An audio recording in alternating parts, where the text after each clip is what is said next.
오늘 본문의 말씀 이사야서 제54장 11절부터 있는 말씀이 오늘의 본문 말씀이 되겠습니다. 이사야서 제54장 11절부터 마지막 절인 17절에 있는 하나님의 말씀을 들으십시오. 너 공고하며 광풍에 요동하여 안위를 받지 못한 자여, 보라, 내가 화려한 채색으로 내 돌 사이에 더하며 청옥으로 내 기초를 쌓으며 홍보석으로 내 성벽을 지으며 석류석으로 내 성문을 만들고 내 지경을 다 보석으로 꾸밀 것이며 내 모든 자녀는 여호와의 교훈을 받을 것이니 내 자녀에게는 큰 평안이 있을 것이며 너는 공의로 설 것이며 학대가 내게서 멀어질 것인즉 내가 두려워하지 아니할 것이며 공포도 내게 가까이 하지 못할 것이라. 보라, 그들이 분쟁을 일으킬지라도 나로 말미암지 아니한 것이니 누구든지 너와 분쟁을 일으킨 자는 너로 말미암아 패망하리라. 보라, 숲붓을 불어서 자기가 쓸만한 연장을 제종하는 장인도 내가 창조하였고 파괴하며 진멸하는 자도 내가 창조하였은즉 너를 치려고 제조된 모든 연장이 쓸모없을 것이라. 일어나 너를 대적하여 송사하는 모든 혀는 내게 정죄를 당하리니 이는 여호와의 종들의 기업이요 이는 그들이 내게서 얻은 공인이라. 여호와의 말씀이니라. 주께서 이 말씀을 사용하셔서 필요한 은혜를 베풀어 주시기를 원합니다. 오늘도 계속해서 이사야서 54장에 있는 말씀을 생각합니다. 지난주에 10절까지에 있는 말씀을 통하여서 하나님께서 회복되어진 여인으로서의 구약 이스라엘 백성들을 묘사했습니다. 하나님의 아내인데 죄악으로 말미암아 어려움을 당하고 있다가 이 사람이 회복되어진 것입니다. 이것을 오늘의 본문 11절서부터 마지막 절까지 있는 말씀으로서는 회복된 성읍으로 이 얘기를 하게 되어집니다. 똑같은 상황을 한 번은 이스라엘 전체를 여인으로 묘사해서 묘사를 하고 한 번은 성읍으로 묘사해서 얘기를 하는 것이죠. 이것이 우리에게는 매우 의미가 있습니다. 신약에는 이 이미지가 그대로 신약 교회에 그대로 오는데 여인으로 묘사했던 그 말씀, 우리가 지난번에 신약에 있는 우리 공동체 전체가 그리스도의 신부이다라고 하는 걸 생각했었어요. 똑같이 그리스도의 교회 전체가 성전이다라고 하는 것, 하나님이 지으시는 성읍이다라고 하는 것을 오늘 생각하게 되어집니다. 하나님께서 이렇게 회복해 나가시는 것을 얘기할 때 먼저 이들의 좀 어려운 상황을 얘기하는 것부터 시작합니다. 그것이 11절 말씀이에요. 너 공고한 자라고부터 시작합니다. 그 공고한 자가 어떤 존재냐? 광풍에 요동하며 안위를 받지 못하는 자라는 것이죠. 외적인 것이 하나 온 것이고요. 광풍이란 말로서 표현되어진 거예요. 이 세상에 여러 물결들이 나타나서 특히 이 상황은 이제 바빌론에 의해서 이스라엘 백성들이 어려움을 당하게 되는 것을 생각하며 광풍에 요동하는 거죠. 그런 상황 가운데서 그 누구도 불쌍히 여기지 않는 거예요. 안위함을 주지 않는 거죠. 이 상황은 과거 이스라엘의 백성 또는 이 땅의 하나님의 백성들의 모습에 아주 부합합니다. 우리가 아까 시편 142편을 읽었었는데요. 뭐라고 했었냐 하면 하나님께 기도를 하면서 오른쪽을 살펴보소서 나를 아는 자도 없고 나의 피난처도 없고 내 영혼을 돌보는 이도 없나이다. 그렇게 얘기했었어요. 우리가 그렇게 고백을 했었죠. 아무도 돌아보지 않은 게 그게 위로를 받지 못한 자의 모습을 얘기해 주는 겁니다. 이 세상을 살아갈 때 여러분들이 여러 가지 어려움을 당할 수가 있습니다. 특히 하나님의 말씀을 따라서 신실하게 살아가려고 할 때 어려움을 당하는 거죠. 이건 우리만 당하는 것이 아니라 과거의 신실한 주의 백성도 그렇게 당했던 거죠.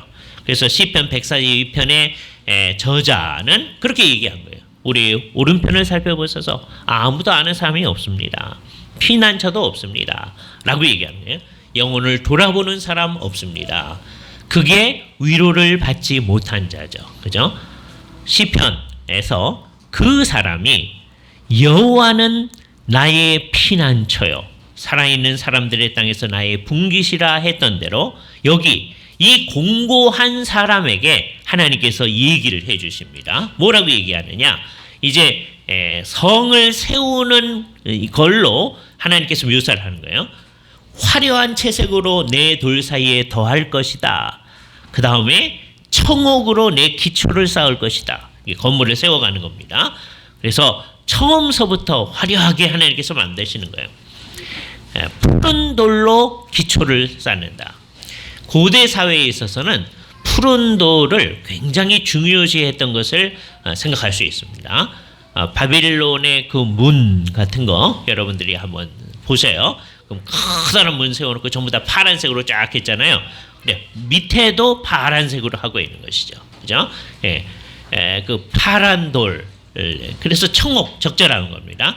어떤 사람들 이게 사파이어라고 생각하는데 사파이어인지 뭔지 알 길은 없어요. 옛날에 썼던 하여튼 아름다운 보석의 이름들은 가져오는 거예요. 그러나 이게 푸른색이다라고 하는 건 분명한 겁니다. 푸른 돌로서 밑에 기초를 쌓아놨어요.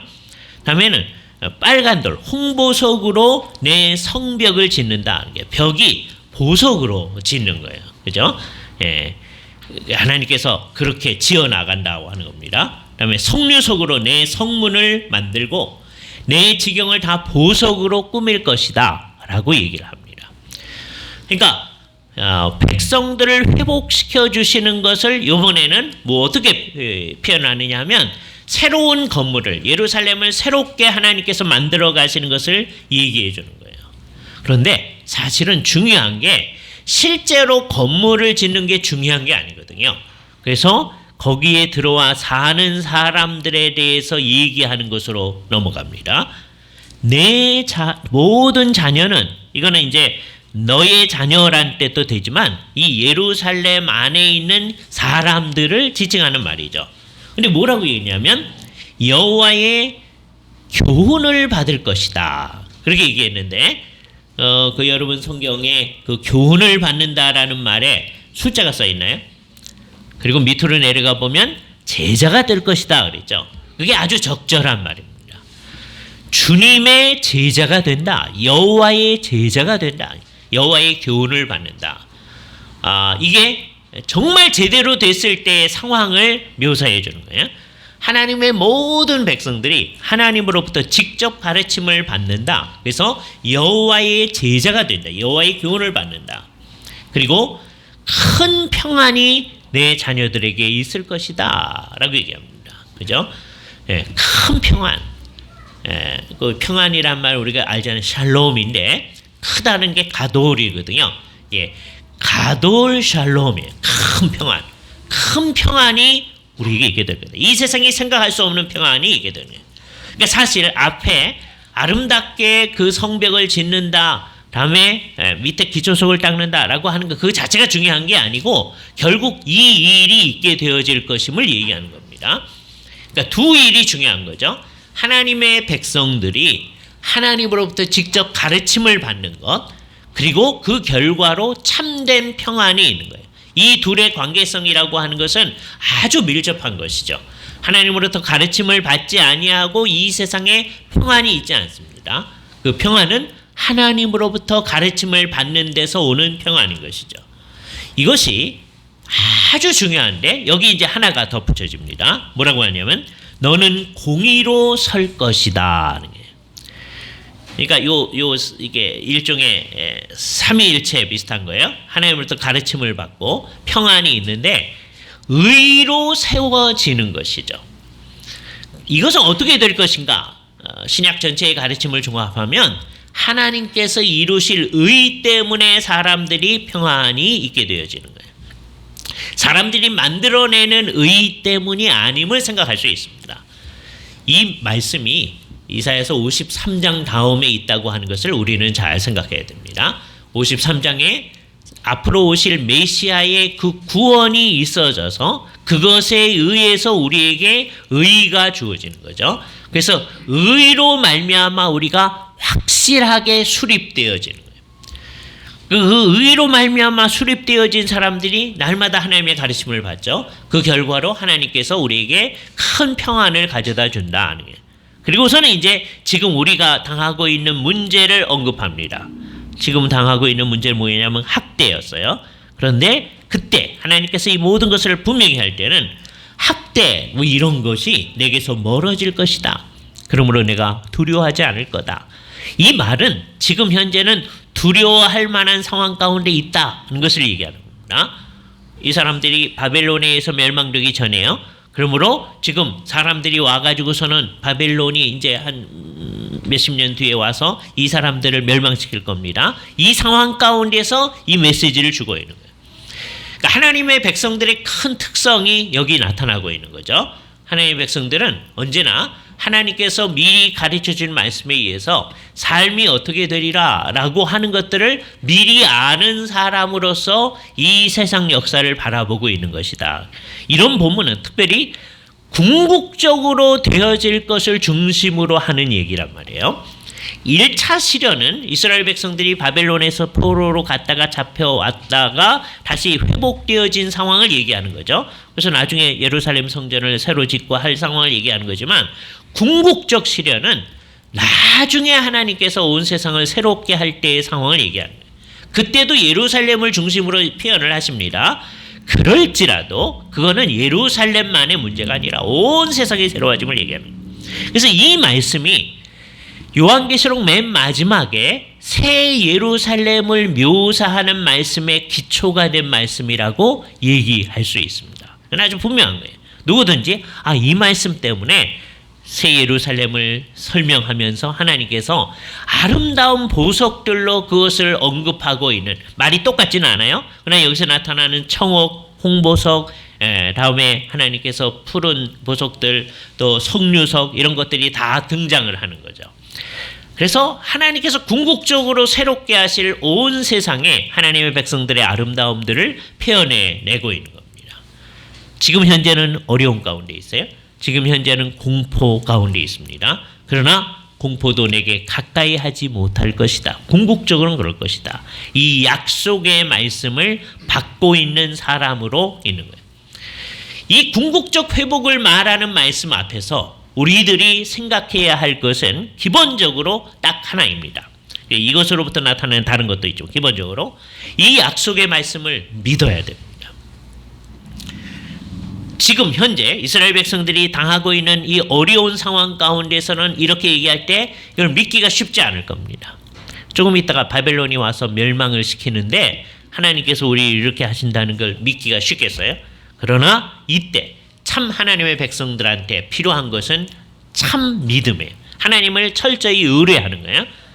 정말 의뢰하는 사람은 너 공고한 자여 그러면서 시작했잖아요. 광풍에 요동하고 있어요. 광풍이 밀려와요. 그때 참 하나님의 백성 뭐 해야 돼요?